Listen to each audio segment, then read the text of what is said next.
టేస్టీకరమైన pineapple kesari అయితే ready అయింది. చూసారుగా ఎలా ఉందో, చాలా చాలా బాగుందండి. చాలా సింపుల్గా ఏమి రాని వాళ్ళు కూడా నేర్చుకోవచ్చండి. ఒక్కసారి ట్రై చేయండి, చాలా బాగుంది, టేస్టీగా ఉంది. నచ్చితే కనుక లైక్ చేయండి, షేర్ చేయండి, సబ్స్క్రైబ్ చేయండి, సపోర్ట్ చేయండి మా ఛానల్కి. Welcome back to our channel Aditya Ram unique channel. ఎలా ఉన్నారు అందరూ? నేనైతే చాలా చాలా బాగున్నాను. మీరు కూడా బాగుండాలని ఆ దేవుణ్ణి అయితే మనస్ఫూర్తిగా కోరుకుంటున్నాను. Welcome back to our channel అండి.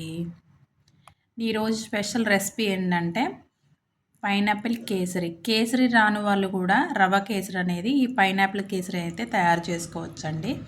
ఒకసారి ట్రై చేయండి. Hello everyone, welcome back to our channel. ఎంతో సింపుల్గా నేనైతే రవ్వ కేసరి కాదండి, ఇది మనం పైనాపిల్ కేసరి అయితే చేస్తున్నాను. రవ్వ కేసరి రాని వాళ్ళు కూడా సింపుల్గా పైనాపిల్ కేసరి అయితే చేసుకోవచ్చు. ముందుగా అయితే ఒక బాండీ పెట్టుకున్నాను. వేడెక్కిన తర్వాత మనం కాజు రవ్వ కేసరి అన్నీ ఫ్రై చేసుకోవడానికి మనం నెయ్యి అయితే ఒక 3 పావులు నెయ్యి అయితే వేసానండి. ఇవి ఫస్ట్ కొన్ని కాజు అయితే తీసుకున్నామండి. ఒక 20 కాజు తీసుకున్నాను నేను. మన కాడ ఎన్ని ఉంటే అన్ని వేసుకోవచ్చండి. ఎంత వేసుకున్నా బాగుంటుంది టేస్ట్ అనేది. నేను కాజు అయితే వేస్తున్నాను ఫస్ట్. ఇది చాలా చాలా బాగుంటుందండి, మీరు కూడా ట్రై చేయండి.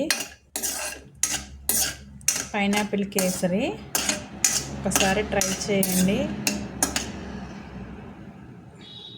ఇందులోనే కిస్మిస్లు అయితే ఒక 10 తీసుకున్నామండి.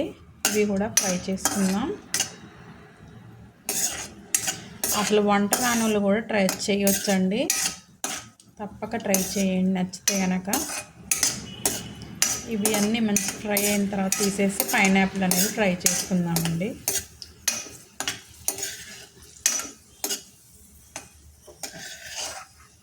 చూసారా ఎలా ఫ్రై అయ్యాయో? ఇవి తీసేసుకోవటమేనండి ఇప్పుడు.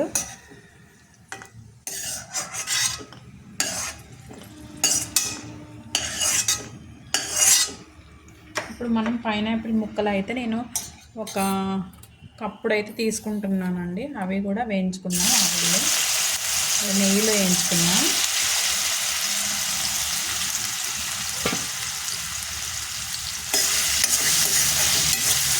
ఇవి కొంచెం గోల్డెన్ కలర్ అంటే కొంచెం ఫ్రై అయిన తర్వాత తీసి బొంబాయి రవ్వ అనేది ఫ్రై చేసుకున్నాం. దీనికైతే ఒక గ్లాస్ బొంబాయి రవ్వ తీసుకున్నాను.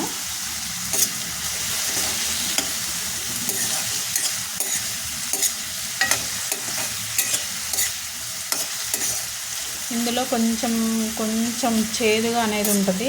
ఇప్పుడు మనం ఇలా ఫ్రై చేసుకుంటే ఈ చేదు అనేది పోతుంది. ఇలా ఫ్రై చేసుకోవాలండి. పైనాపిల్ అనేది ఇలా అయితే అయినాయండి. ఇప్పుడు మనం పైనాపిల్ అనేది తీసేసుకుందాం. ఇది కూడా ఒక బౌల్లో తీసేసుకుందాం అండి ఫస్ట్. ఇప్పుడు బొంబాయి రవ్వ అనేది ఫ్రై చేసుకుందాం. చాలా సింపుల్ అండి, ఒక్కసారి ట్రై చేయండి నచ్చితే కనుక. చాలా బాగుంటుంది టేస్ట్ కూడా. ఇప్పుడు ఇందులోనే ఒక గ్లాసు బొంబాయి రవ్వ అయితే తీసుకుంటున్నానండి. ఇవి కూడా మంచి డీప్ ఫ్రై చేసుకోవాలి. ఇప్పుడు మనకి ఇది సిమ్లోనే పెట్టుకొని ఫ్రై చేసుకోవాలండి.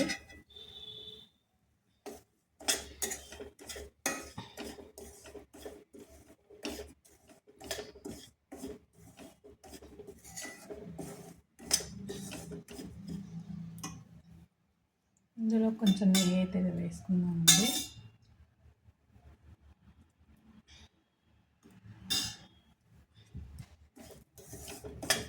మంచి కలర్, మంచి స్మెల్, ఫ్రై అయితే మంచి స్మెల్ అనేది వస్తుంది కదా, అలా అయితే రావాలండి. కొంచెం ఒక 5 నిమిషాలన్నా పట్టిద్ది ఈజీగా.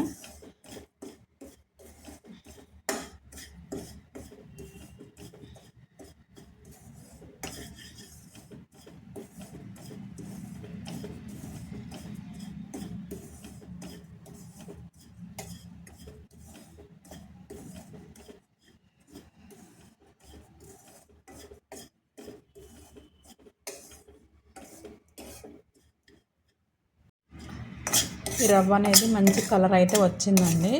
ఇప్పుడు మనం ఇందులో ఒక గ్లాస్ రవ్వకి 3 గ్లాసులు వాటర్ అయితే పోస్తున్నాం. చూసారు ఎలా గోల్డెన్ కలర్ అయితే వచ్చింది రవ్వ అనేది. ఇలా ఉన్నప్పుడు మాత్రం వాటర్ పోసుకుందాం.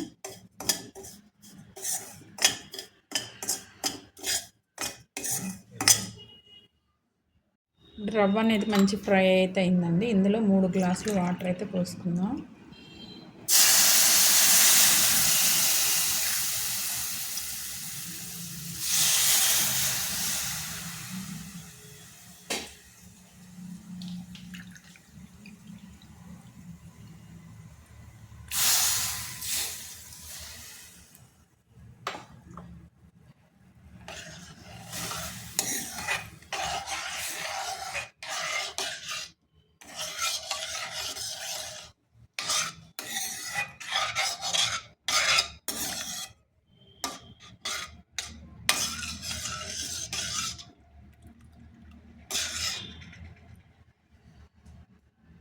ఇది ఉండలు లేకుండా ఒకసారి ఇలా కలుపుకోవాలండి. మొత్తం మంచిగా ఉండలు అనేది ఉండకూడదు. ఇందులో ఇలా ఒకసారి మంచిగా కలిపేసుకొని ఇప్పుడు మనం ఇందులో ఒక గ్లాస్ షుగర్ అయితే యాడ్ చేసుకుందాం.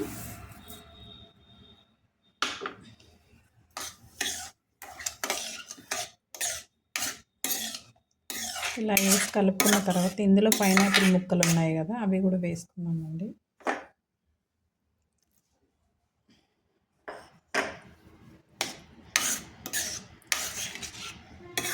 ఇందులోకి ఫుడ్ కలర్ అనేది కూడా వేసుకోవచ్చు. ఇష్టం అండి, మన ఇష్టం, వేసుకుంటే వేసుకోవచ్చు లేదా లేదు. నేనైతే ఏం వేయట్లా.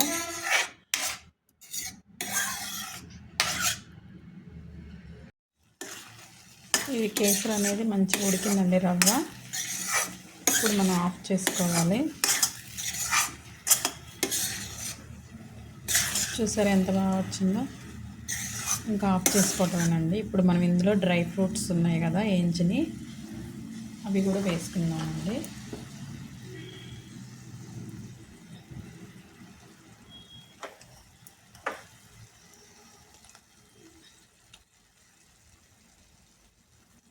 ఒకసారి ఇలా తిప్పేసుకొని బంద్ చేసుకోవటమేనండి.